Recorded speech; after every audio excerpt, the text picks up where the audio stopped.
এখন বিধানসভায় দাঁড়িয়ে কি বলে জানেন? বলছে পাড়ার একটা ফুটো মস্তান, রগের একটা ক্লাবের একটা মস্তান, এভাবে কথা বলছে।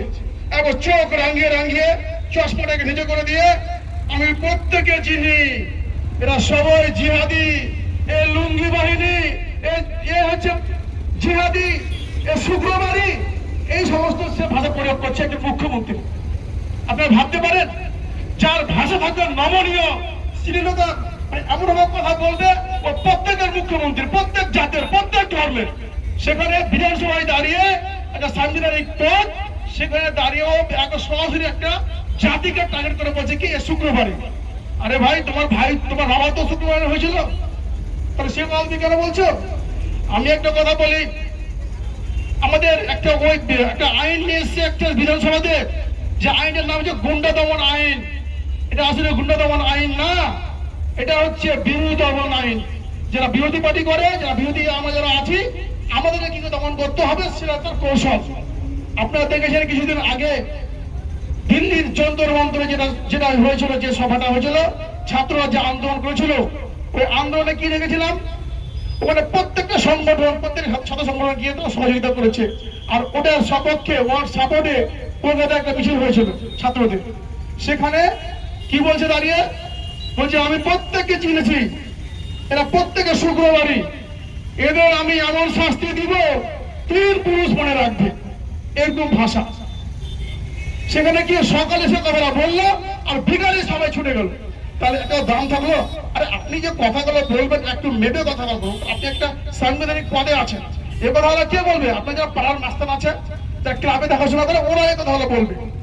আমরা যা বলতে চাই, প্রত্যেকটা সরকার, প্রত্যেকটা রাজ্য সরকার বা কেন্দ্র সরকার, ওদের কাজ হচ্ছে শিক্ষা নিয়ে। কারণ education is the most powerful weapon which you can use to change the world. শিক্ষা হচ্ছে এমন একটা অস্ত্র যে কি করতে পারে, পৃথিবীকে চেঞ্জ করতে পারে।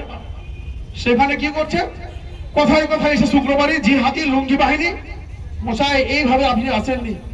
ও প্রথমে যে কাজটা করেছিল, যেখানে হাত দিচ্ছে 20 লক্ষ 30 লক্ষ লোকের দিকে হাত দিচ্ছে, যখন ইসরায়েল করতে গেল ওরা, এখন 30 লক্ষ লোকের বাদ দিকে রাখে।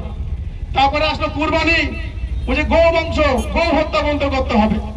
যেখানে যারা ব্যবসা করে সব হিন্দু, ওরা যে হারে কান্নাকাটি করেছে, আমি আপনাদের বলি আমার চোখে জল এসছে। কারণ সবার হিন্দু, ওরা বলছে আমরা এটা হলেই খাই। আর এই সরকার এসে আমাদেরকে বলেছে যে আমরা ক্ষমতায় আসলে আপনাদের সুবিধা করবো সবকিছু। সুবিধা উল্টে ওদের এমন লস করে দিয়েছে, এক একজনের গরু লক্ষ লক্ষ টাকা গরু কিনেছে, সব গরু বেকার হয়ে গেল। তারপরে কি হলো, তারপরে চলে আসলো হকার উচ্ছেদ। হকার উচ্ছেদ করতে গিয়ে কি করলো, সমস্ত যারা উদ্বাস্তু যে লোকরা ছিল, অর্থাৎ যারা মানে বাইরে থেকে ছিল, গরিব মানুষ, ওদেরকে একটা সুরাহা না করে ওরাকে কি করলো, ওরা উচ্ছেদ করে দিল। উচ্ছেদ করে দেওয়ার ফলে কি হলো, ওরা সমস্ত কিন্তু হিন্দু। ওরা এখন উল্টা কথা কি বলে জানেন আপনারা, যে আবার ভোট হোক, আমরা আবার ভোট দিব, দিয়ে আবার সরকার চেঞ্জ করবো।